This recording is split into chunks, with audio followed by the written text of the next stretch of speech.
5:30 വളരെ പ്രസിദ്ധരായിട്ടുള്ള തന്ത്രിമാർ, അതായത് സൂര്യകാലടി മന അറിയാം, വളരെ കേരളത്തിലെ അറിയപ്പെടുന്ന താന്ത്രിക വിശാരദന്മാരാണ്.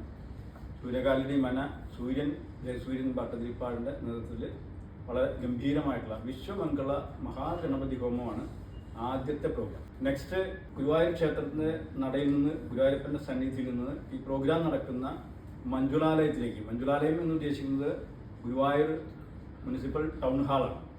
ആ ടൗൺ ഹാളിന് നമ്മൾ ഈ പ്രോഗ്രാമിന് വേണ്ടി മഞ്ജുളാലയം എന്ന പേര് നൽകിയിരിക്കുകയാണ്.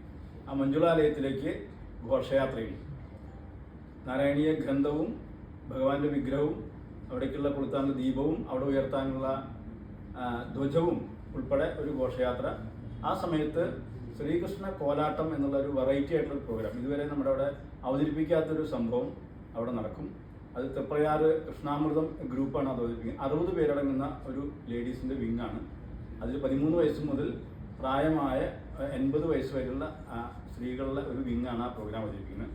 തുടർന്ന് 7:30 അവിടെ മഞ്ജുളാലയത്തിൻ്റെ വേദിയിൽ ശ്രീകൃഷ്ണ വിഗ്രഹ പ്രതിഷ്ഠ, തന്ത്രികളുടെ പൂജകളും ധ്വജാവരോഹണം നടക്കും. അത് കഴിഞ്ഞാൽ വളരെ വിശിഷ്ടമായ ഒരു പൂജ നടക്കുന്നുണ്ട്. അതായത് ഗുരുവായൂർ ക്ഷേത്രത്തിൻ്റെ തന്ത്രി വയ്ക്കാനായിട്ടുള്ള ചേനാസ് ദിനേശൻ നമ്പൂതിരിപ്പാട് നേതൃത്വം കൊടുക്കുന്ന, മുഖ്യ കാർമ്മികത്വം വഹിക്കുന്ന ഒരു പൂജ അവിടെ നടക്കും. അത് കഴിഞ്ഞാൽ പിന്നെ നാരായണീയ പാരായണം ആരംഭിക്കും. അതായത് 8 മണിക്ക് ഫസ്റ്റ് ബാച്ച് പാരായണം ആരംഭിക്കും. ഈ 8 മണി എന്ന് പറയുമ്പോൾ 1 മണിക്കൂറാണ് ഒരു ബാച്ചിന്. 1 മണിക്കൂറിൽ നമ്മൾ 2000 പേരുടെ പാരായണമാണ്. 2000 പേര് എന്ന് പറഞ്ഞാൽ നമ്മൾ യൂണിഫോം നിശ്ചയിച്ചിട്ടുണ്ട്. മെറൂൺ കളറുള്ള ബ്ലൗസും കസവ് സെറ്റുമുണ്ടാണ് ഇതിന് ടോട്ടലി ഈ വായനക്കാർക്കൊക്കെ നിശ്ചയിച്ചിട്ടുള്ള യൂണിഫോം. അതൊക്കെ 1500 നാരായണീയ സമിതികൾ ഭാരതത്തിൻ്റെ പല ഭാഗങ്ങളുണ്ട്. പ്രധാനമായിട്ടും കേരളത്തിൽ നിന്നാണെങ്കിലും ഹൈദരാബാദിൽ നിന്നും, മുംബൈയിൽ നിന്നും, ചെന്നൈയിൽ നിന്നും, കൽക്കട്ടയിൽ നിന്നും, ഡൽഹിയിൽ നിന്നും തുടങ്ങിയ സ്ഥലങ്ങളിൽ നിന്നൊക്കെ വായനക്കാർ വരുന്നുണ്ട്. അവർക്കൊക്കെ ഓരോ ബാച്ചിനും കൊടുക്കുന്നത് 1 മണിക്കൂറാണ്. ആ 1 മണിക്കൂറിൽ 2000 പേര് എന്ന് പറയുമ്പോൾ പല മേഖലയിൽ നിന്നുള്ള ആളുകളായിരിക്കും വായിക്കുന്നുണ്ടാവും. അടുത്ത ബാച്ച് പിന്നെ അപ്പോൾ ആദ്യത്തെ എല്ലാ രാവിലെയും, എല്ലാ ദിവസവും രാവിലെ തൃശ്ശൂർ ജില്ലയിലെ വിവിധ മേഖലകളാണ് വായിക്കുന്നത്.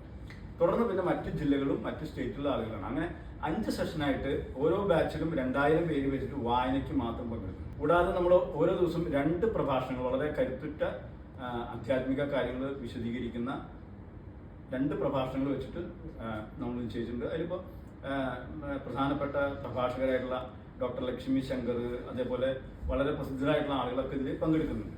ഒപ്പം തന്നെ ഉച്ചയ്ക്ക്, ഓരോ ദിവസവും ഉച്ചയ്ക്ക് വളരെ പ്രധാനപ്പെട്ട സാംസ്കാരിക സംഘമുണ്ട്. ആ സമയത്ത് വളരെ വിശിഷ്ടരായിട്ടുള്ള കലാകാരന്മാരെ, അതുപോലെ ശാസ്ത്രരംഗത്ത്, അങ്ങനെ കാർഷിക മേഖലയിൽ, വിവിധ മേഖലകളിൽ വളരെ കഴിവ് തെളിയിച്ചിട്ടുള്ള ആളുകൾക്ക് അംഗീകാരം എന്നുള്ള അവിടെ നമ്മൾ ആദരിക്കുന്നു.